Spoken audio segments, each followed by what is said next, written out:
الحمدللہ والصلاة والسلام علی رسول اللہ وعلی آلہ وصحبہ ومن محترم بھائیو، السلام علیکم ورحمۃ اللہ وبرکاتہ۔ اس مجلس میں ہم سورہ البقرہ کی تفسیر جانتے ہیں، اور آج ہم انشاءاللہ سورہ البقرہ کی آیت نمبر 138 کی تفسیر جانیں گے۔ اللہ تعالیٰ فرماتا ہے: اعوذ باللہ من الشیطان الرجیم، بسم اللہ الرحمن الرحیم۔ صبغۃ اللہ ومن احسن من اللہ صبغہ ونحن لہ عابدون۔ اللہ کا رنگ اختیار کرو، اور رنگ میں اللہ سے بہتر کون ہے، اور ہم اسی کی عبادت کرنے والے ہیں۔ یہودیوں کے ہاں تصور تھا کہ وہ کوئی آدمی ان کے مذہب میں داخل ہوتا تو اس کو غسل دیتے تھے ایک خاص طریقے سے، اور سمجھتے تھے کہ اب یہ گناہوں سے پاک ہو گیا۔ نصاریٰ کے ہاں تصور تھا، اور آج بھی ہے، کہ اگر کوئی نصرانی بننا چاہے تو اس کو غسل دیا جاتا ہے، جس کو بپتسمہ کہتے ہیں، اور اس کے ذریعہ وہ سمجھتے ہیں کہ اس کے گناہ پاک ہو گئے، بلکہ چھوٹے بچوں کو بھی وہ بپتسمہ کراتے ہیں۔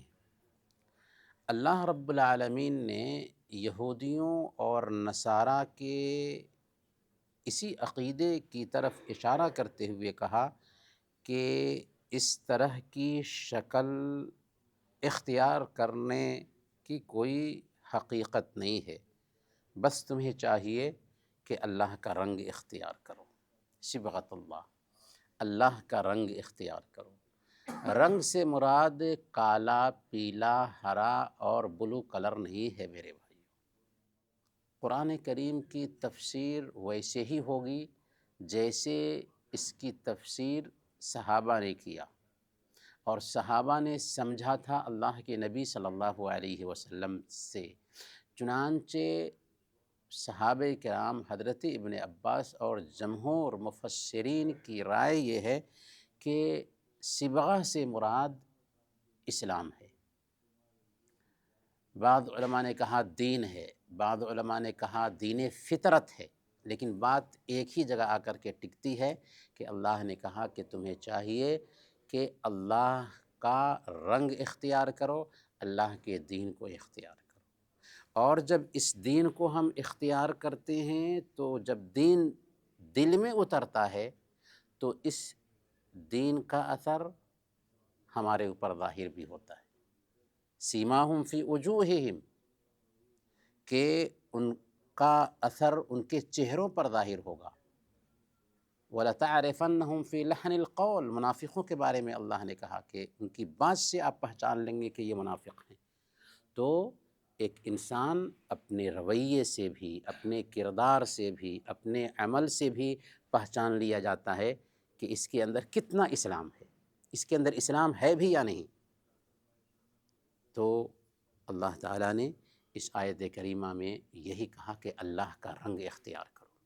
جب ایک انسان اللہ کا رنگ اختیار کرتا ہے دل میں، جب ایمان اتر جاتا ہے تو اس کا ظاہر بھی سدھر جاتا ہے، اس کے چہرے پر نورانیت آ جاتی ہے۔ ایک عورت ہے تو اس کا لباس ویسا ہوتا ہے جیسا کہ اسلام چاہتا ہے، ایک مرد ہے تو اس کا لباس ایسا ہوتا ہے جیسا اسلام چاہتا ہے۔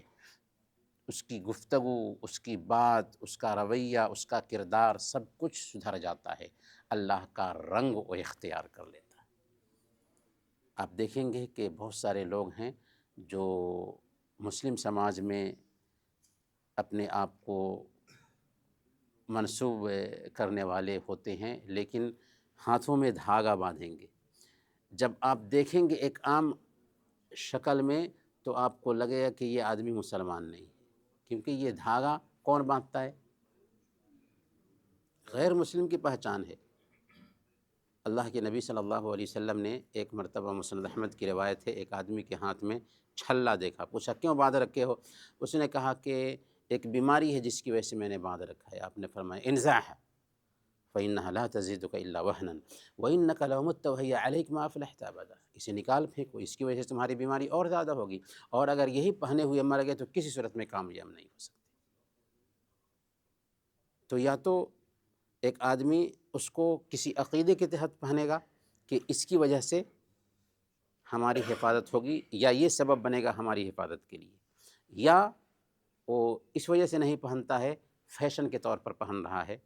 تو اگر عقیدے کے طور پر پہنتا ہے تو یہ ہلاکت کا سبب ہے، فیشن کے طور پر پہنتا ہے تو پیارے نبی صلی اللہ علیہ وسلم نے کہا من تشبہ بقوم فہو منہم، جس نے کسی قوم کی مشابہت اختیار کی وہ انہی لوگوں میں سے۔ دیکھا، اللہ کا رنگ ہمیں اختیار کرنا ہے، لباس سے، پوشاک سے، رویہ سے، کردار سے، بات سے اللہ کا رنگ اختیار کرنا ہے۔ صبغۃ اللہ ومن احسن من اللہ صبغہ، اللہ کے رنگ سے بہتر رنگ کون سا ہو سکتا ہے؟ اللہ کے رنگ سے بہتر رنگ کوئی نہیں ہو سکتا۔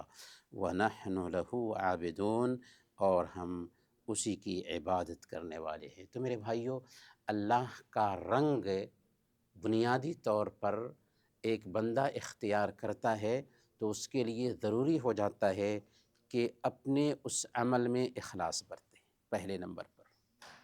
اگر اس کے عمل میں اخلاص نہیں ہے، صرف وہ عمل اللہ کے لیے انجام نہیں دے رہا ہے، اس کے اندر ریاکاری ہے، اس کے اندر شرک ہے، اس کے اندر دکھلاوا ہے، تو اس عمل کا کوئی اعتبار نہیں ہے۔ دوسرے نمبر پر ضروری ہے اللہ کا رنگ خود پر ظاہر کرنے کے لیے کہ وہ عمل اللہ کے نبی صلی اللہ علیہ وسلم کے بتائے ہوئے طریقے کے مطابق ہو، چاہے اس کی نیت کتنی ہی اچھی کیوں نہ ہو، لیکن اگر اللہ کے نبی صلی اللہ علیہ وسلم کا بتایا ہوا طریقہ اس کے اس عمل میں نہیں ہے تو وہ عمل اس کے چہرے پر مار دیا جائے گا۔ وَقَدِمْنَا إِلَىٰ مَا عَمِلُوا مِنْ عَمَلٍ فَجَعَلْنَاهُ هَبَاءً مَنْثُورًا، کہ انہوں نے جو کچھ بھی اعمال کیے تھے ہم نے ان کو خش و خاشاک کی مانند کر دیا۔ کیوں؟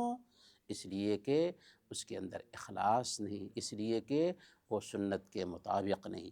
تو ہمیں کوئی بھی عمل کرنا ہے تو وہاں پر ہمیں یہ بھی دیکھنا ہے کہ کیا یہ عمل اخلاص اس میں پایا جاتا ہے یا نہیں، کیا یہ عمل سنت کے مطابق ہے یا نہیں، تبھی وہ اللہ کا رنگ اختیار کرے گا۔ تو یہ آیت کریمہ ہمیں سکھاتی ہے کہ ایک مومن کو چاہیے کہ اللہ کا رنگ اختیار کرے۔ ایک مومن کی اپنی پہچان ہوتی ہے، اس کا ایک تشخص ہوتا ہے، وہ غیروں کے طریقے کو نہیں اپناتا، غیروں کی پہچان نہیں اختیار کرتا۔ اسی لیے اللہ کے نبی صلی اللہ علیہ وسلم مکہ سے ہجرت کر کے مدینہ جاتے ہیں۔ مدینہ میں 2 دن تھا جس دن صحابہ کھیلتے اور کودتے تھے، تو اللہ کے نبی صلی اللہ علیہ وسلم نے پوچھا کہ یہ 2 دن کیا ہیں؟ انہوں نے کہا کہ زمانے جاہلیت میں ہم ایسا کرتے تھے اس لیے اب بھی کرتے ہیں۔ اللہ کے نبی صلی اللہ علیہ وسلم نے ایسا نہیں کہ اس کو اپڈیٹ کر دیا کہ ان 2 دنوں میں نماز پڑھو، ان 2 دنوں میں عید کی نماز پڑھو اور بقرعید کی نماز پڑھو، نہیں، بلکہ الگ 2 دن دیے، یہ ظاہر کرنے کے لیے کہ مسلمان کی الگ شناخت ہوتی ہے، مسلمان کی الگ پہچان ہوتی ہے، اللہ کا رنگ الگ ہے۔ بہت سارے لوگ آج مسلم سماج میں بھی خاص کلر کو اختیار کرتے ہیں اور سمجھتے ہیں کہ ہم فلاں پارٹی سے ہیں۔ اللہ نے ایسا کلر نہیں دیا۔ یہ گمراہ لوگ ہیں جو خاص کلر اختیار کرتے ہیں اور سمجھتے ہیں کہ ہم اللہ کے نبی صلی اللہ علیہ وسلم کی سنت کو اپنانے والے، نہیں، قطعاً نہیں۔ اللہ تعالیٰ نے نہ لال، نہ بلو، نہ پیلے، نہ ہرے رنگ کو اہمیت دی ہے، رنگ کو اہمیت دی ہے تو اسلام کے رنگ کو، اخلاص کو، سنت کو، دین کو، اسلام کے تشخص کو اہمیت دی ہے۔ اگر ہم اسلام کو اپناتے ہیں، اللہ کے نبی صلی اللہ علیہ وسلم کی اسوہ کو اپناتے ہیں، اخلاص کو اپنی زندگی میں جگہ دیتے ہیں، تو یہ دراصل اللہ کا رنگ ہے۔ تو دین کو ویسے ہی برتنا ہے جیسے صحابہ کرام نے برتا تھا، دین کو ویسے ہی اپنی زندگی میں اتارنا ہے جیسے اللہ والوں نے اتارا تھا، تبھی صحیح معنوں میں ہم اس دین پر عمل کرنے والے سمجھے جائیں گے۔ اسی لیے کل کی جو آیت تھی اس میں ہم نے یہی سمجھا تھا فَإِنْ آمَنُوا بِمِثْلِ مَا آمَنْتُمْ بِهِ فَقَدِ اهْتَدَوْا، اگر وہ ویسے ہی ایمان لائے جیسے تم ایمان لائے ہو اے صحابہ تو ہدایت پر رہیں گے۔ کتاب و سنت کو اگر صحابہ کی سمجھ کے مطابق سمجھنے لگ جائیں سارے اختلافات ختم ہو جائیں گے۔ اللہ تعالیٰ سے دعا ہے کہ اللہ تعالیٰ ہم سب کو کتاب و سنت کے مطابق عمل کرنے کی توفیق عطا فرمائے اور اللہ کا رنگ اختیار کرنے کی توفیق عطا فرمائے۔ آمین و صلی اللہ علی نبینا محمد وعلی آلہ وصحبہ۔